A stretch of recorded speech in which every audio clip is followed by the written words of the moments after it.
guys! Welcome back again to my YouTube channel. So ngayon, ang aming first ultrasound kay Baby! Ayan o.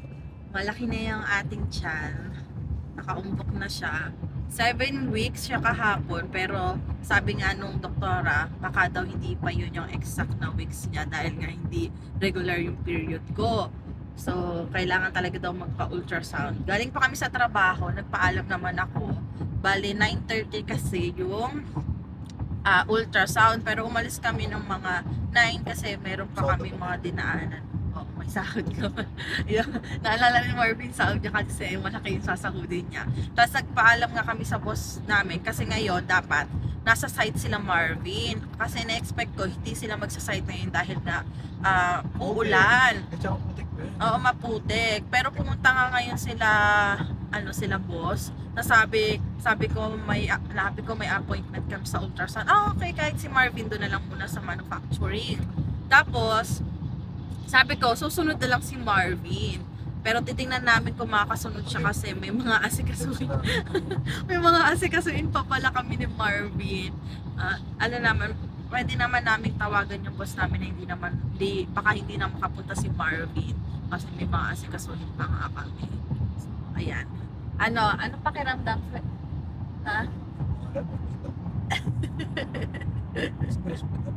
Ayun, malapit na. Tinatanong ko ni Marvin kung ako dahil kinakabahan. Kailan ka nga ba nagtanong? Kahapon siya kanina. Tatanong siya kung sabi ko, excited na kinakabahan kasi syempre sa first ultrasound namin to, sana okay si baby. Tapos sabi ko kay Papa, on the way na kami para sa ultrasound. Tapos sabi ng Papa ko, wow, sana maging goods daw lahat, sabi ni Papa. So yun lang naman yung pinag-pray namin. Sana makita na si baby agad. Kasi may mga iba 7 weeks hindi pa daw lumalabas dun yung baby. Ayan. May iba naman na nandun na si baby, tapos may heartbeat na. Ayan. Abangan na lang natin. Mamaya update namin kayo guys. Nandito na kami guys. May ihi na ako. Kasi kailangan natin pigilan. Lamig. Ready na ba? Ikaw na lang magpa-ultrasound. Guys, tapos na yung ultrasound namin. And super happy kami kasi nakita namin si baby. Kinakabahan kasi ako. May nakikita kasi ako yung nasa labas ng mattress na bubuo yung baby. Kaya kinakabahan ako. Tapos, ang bait pa nung Asian siya. Napakabait. Oo, kasi talaga, yung fluent na talaga yung English niya. Tapos, ang bait niya. Tapos, lagi siyang tawa ng tawa. Hindi kasi kasama si Marvin sa loob. Pinapasok lang niya nung tapos na akong i-ultrasound. Bali, 2 klaseng ultrasound sa akin, sa tiyan, tsaka yun nga sa mattress ko. So, ayun, babalik daw kami after 3 months para masigurado daw na isa lang daw talaga yung baby namin. Paano? Kasi inaano nga namin, ang laki kasi nung tiyan ko sa 7. Ay, hindi natin na kung ilang weeks na yung bata. 7-ish weeks ba daw? Sabi? Oo. 7 weeks? Tas yung specialist nga doon, doktor, magsasabi kung ilan talaga. Okay. So, kasi sabi nung family doctor ko, hindi ko alam kung family doctor ko na ba siya. Kasi sabi niya siya na nga daw mag-aasikaso sa akin. Tapos, i-refer nga niya ako sa OB. Tapos, ayun. Nakakatuwa lang kasi ang bait talaga nung nag-asikaso sa akin. So, ayan. Nag-ask ako kung pwedeng, nag-ask ako kung merong ipiprint ba. Tapos sabi niya wala daw. Pero, meron daw silang parang, app ba yun, be? App ba yun? Na sabi niya doon daw kukunin yung copy ng mga pictures nga nung ultrasound ko. Within 48 hours ba? 24 to 48. Okay. So gagawa lang si Marvin ng account para makuha namin yung copy para mailagay natin dito, mapakita ko sa inyo. So ayan, so okay naman si baby. Nasa maayos naman siya nakapwesto. Happy. Happy kasi Marvin tuntua kanina nung nakita niya yung baby namin. So isasend namin sa parents namin guys. Ako ba daw dapat talaga doon sa electrical? Binago lang daw. Kasi kanina nga, kasi guys, di ba yung una nga, ang sabi doon ako sa assembly din, tutulong ako mag-cut ng mga wire. Tapos nung first day ko na, doon sinabi sa akin na ako magiging yung admin, so sa mga accounting yung gagawin ko. ano naman, sinabi ko naman, willing naman ako matuto. So, ano na tayo. Ano naman talaga. Oo. Tapos, iba na uli yung tinuturo sa akin ni Ate Ma. Hindi na credit card. May ay, Ayaw ko kasing hindi ko ata dala. So, si Marvin, gusto daw niyang magkape. Umuulan na, ang lakas na ng ulan, guys. Kinakabahan ako kanina kasi nung nasa ano na siya, syempre, yung isa sat siya ng ultrasound, tapos yung isa, alam nyo, nasa baba. So, nung nasa baba na siya, kumukunot yung noo niya, tapos sabi ko, bakit parang ang tagal? So, parang, Hindi na kasi makita. hindi pa nga daw kasi niya makita kung ano daw ba talaga, isa lang, kasi may time na magkapatong daw yung baby, kaya hindi nakikita. So, pagbalik daw nga namin, doon namin malalaman kung, isa lang ba siya or dalawa, ganyan. Nagulat ako kasi siya naman yung nagsabi na ganun nga, na baka daw dalawa, ganyan. Sinabi ko lang sa kanya, ang laki nung tiyan ko, kaya gusto kong malaman kung ilang weeks na ba talaga. Pero tama din, no? Mga 7 weeks nga daw, di ba? Tapos, itay na lang namin i-refer kami ng doktor ko sa OB para mas maayos yung sa atin. Siyempre, yung OB talaga nakakaalam. Excited na ako. Happy ka? Siyempre. Nakabang pa rin ako. Galing. Hindi pa rin siya makapaniwala, guys. Alam nyo ba na parang 2 days akong hindi nakakatulog ng maayos kasi ang dami kong iniisip. Lalo na tong pagpapa-ultrasound. Iniisip ko. Pero diba dapat hindi ako na-stress kasi syempre si baby. Dapat isipin ko si baby. So ayan, medyo nakaluwag na ako. Sana maging okay yung pagbubuntis ko hanggang mga anak ako, okay si baby, healthy, 'di ba? Yun lang naman yung wish namin ni Marvin. Oo. Mayaman naman tayo. So, lalong pa kaming gaganahan ni Marvin maging okay. Yung parang magpursiging maging okay yung buhay namin kasi ngayon magkaka-baby na kami. Lahat ng gagawin namin para kay baby na to. So, yung PR, go hanggat may pa kami, may permit pa kami, ilalaban natin yan para kay baby. Yan, para sa kinabukasan ng baby namin, guys. So ayun, thank you sa lahat ng mga sumusuporta sa amin kasi for sure pag pag nanganak tayo, wala akong work, tapos yun, may income naman ako, extra income. So magfo-focus tayo sa YouTube tsaka sa Facebook. Doon na lang kayong manood, ha? Yeah, lagi nyo makita si baby niyan. Oh, sarap sa pakiramdam, medyo na guminhawa na. So 10:16 na pala, no? Okay. Nakailang ihi ako kasi nga inom ako ng tubig, ang bilis mapuno ng pantag ko dahil nga buntis ako. Tapos nung una kasi nung this year lang yun, winter, pinayagan ako noon nang nag-ultrasound din ako. Pinayagan niya ako umihi ng konti lang kung hindi daw talaga komportable. Hanggat naghihintay nga ng ultrasound ko, basta mapuno lang daw uli. So kanina tatlong ihi ata ako paunti-unti, parang yung punong-puno ba yung pantog ko, tapos yung binabawasan ko ng kalahati, tapos inumuli ako ng tubig. Medyo natagalan din, hindi naman sobrang tagal, parang nag-intay lang kami ng mga 15 minutes late ba. Ayan, mga 15 minutes. Kasi 9:30, tapos parang mga 50 na ata, 9:50 na gano'n na ako natawag. So, ayan. Tapos pagkatapos nga niya ako i-ultrasound sa tiyan, tatawa-tawa pa nga siya, sabi niya ay, para maging komportable daw ako, ihina daw ako. Tapos next na yung kasunod nga dun sa baba naman. Grabe, ang dami kong iniiyan. Tagal ko kanina sa washroom. Yung ihi ko Kaya pinalabas siya paputol-putol. kanina. Kasi sabi ko, hindi ko na Na-check talaga na ba kaya. yun? Oo, na-check nga na ako sa tiyan. Sa tiyan yun. Sa tiyan pala yun. Ba't nung Sa puson. sinarado yung pinto nangyari? Yung bumalik uli ako? Oo. Yung sa naman, sa baba naman ako. Okay na yun. Yung may pinasok naman sa akin, doon naman. Ayan.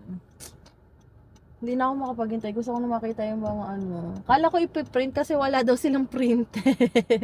Oo, wala daw printer. Pa-print na, yung mahaba, diba? Yun yung ina-expect ko, makakakuha sana kami ngayon. Ay magpa-print na lang tayo. Saan kayo tayo magpapaprint? Sa di ba sa Walmart, sa Walmart? Ay, oo nga. Ano sabi natin pa mo yan? Oo nga, doon na lang tayo pa-print tayo sa Walmart ng copy ng ultrasound ni baby. Hi guys, so hindi na ako nakapag-update sa inyo hanggang sa nakauwi na kami kasi pumasok pa nga kami sa trabaho ni Marvin kasi maaga pa naman, pero hindi na si Marvin pumunta sa site, doon na lang siya sa sa manufacturing. Ayun. Tapos, nasabi ko sa manager ko na, ayun nga, pinakita ko sa kanya yung si baby, tapos nakita niya nga na ano, may ano na siya, may heartbeat na daw, pero hindi nasabi sa amin. Kasi nga, ang magsasabi na nga daw sa amin, yung ano ko na, family doctor ko na nga daw. So, hintayin ko na lang kung kailan siya tatawag. So, baka mga next week, pag natanggap na niya yung resulta ng ultrasound ko. Tapos, baka pag nakita na niya, baka ano na tayo sa OB. Yan. Sa OB talaga, OB naman talaga nag-aasikaso pag buntis. Kasi nga, sa Regina, meron akong OB noon. Ayan, ilang months din akong naka-OB noon, be. Tagal din. Buti nga dito, ang bilis lang nung tawag sa akin sa ultrasound. Parang, 2 weeks mula nung parang ni-refer ako nung ano ko ng family doctor ko dun sa hospital. After 2 weeks, tinawagan ako ng hospital para makapag-book ako ng appointment ko sa kanila.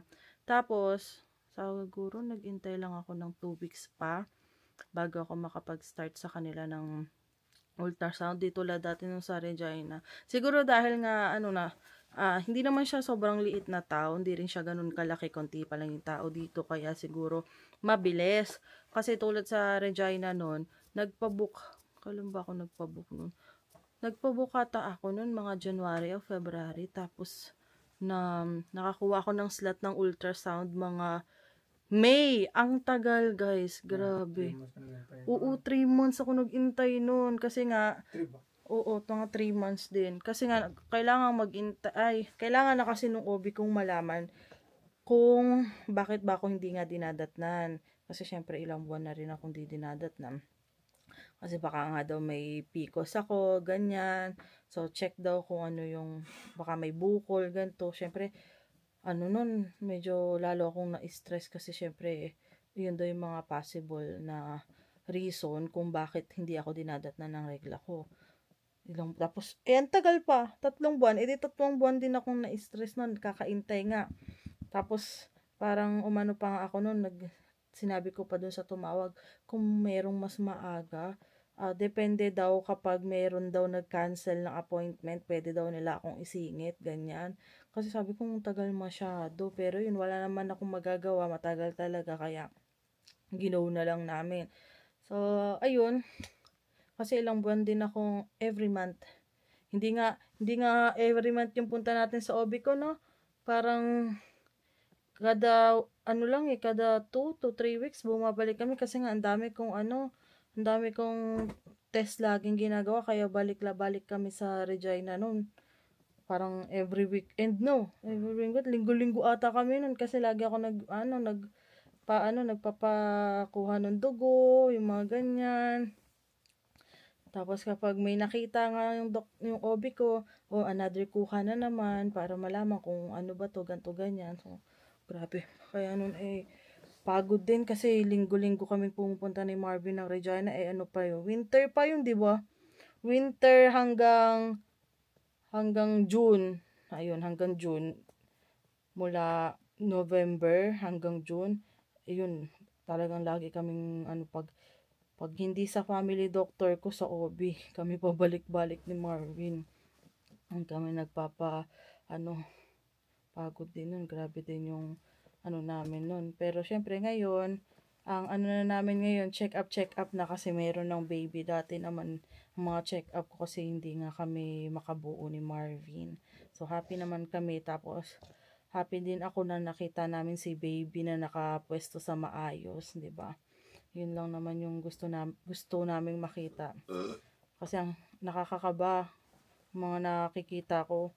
Kasi ngayon, mga tinitingnan ko ngayon about sa mga buntis-buntis nga. So, mayroon nga mga ganong case nga na yung bata na bubuo sa labas ng mattress. Tapos yung iba 7 weeks hindi nga lumalabas pa. So, mag-iintay pa sila ng another 2 weeks bago uli magpa-ultrasound. Tapos, after 2 weeks, wala pa rin yung bata. Tapos, wait pa ng another 2 weeks ulit. Tapos, pag wala talaga yung bata, ibig sabihin, hindi daw talaga nagbuntis ka, pero hindi nabuo yung bata sa tiyan mo. Ganun. Nagbuntis yung katawan mo, kasi walang bata.